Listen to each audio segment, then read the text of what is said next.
মধ্যপ্রাচ্যে উত্তেজনা চরমে। ইরান ও ইসরায়েলের সংঘাতের প্রভাব পড়েছে সংযুক্ত আরব আমিরাতেও। এই পরিস্থিতির মাঝে দুবাই আটকা পড়েছেন জনপ্রিয় অভিনেত্রী শুভশ্রী, সঙ্গে রয়েছে তার ছোট ছেলে ইউভানও।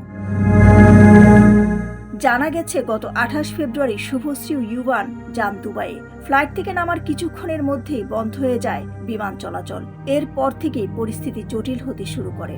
যে হোটেলে শুভশ্রী উঠেছেন তার আশেপাশেই হয়েছে বোমা বিস্ফোরণের ঘটনা।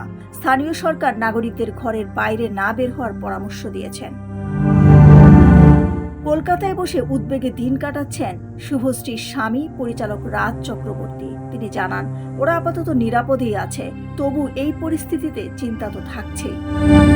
এদিকে বলিউড অভিনেত্রী সোনাল চৌহানও দুবাই আটকা পড়েছেন। তিনি নিরাপদে ভারতে ফেরার জন্য ভারত সরকারের সহায়তা চেয়ে সামাজিক যোগাযোগ মাধ্যমে আবেদন জানিয়েছেন।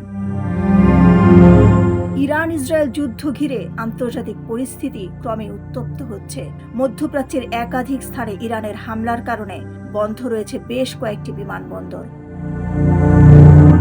দিলরুবা খান, বিনোদন ডেস্ক, সোনালী নিউজ।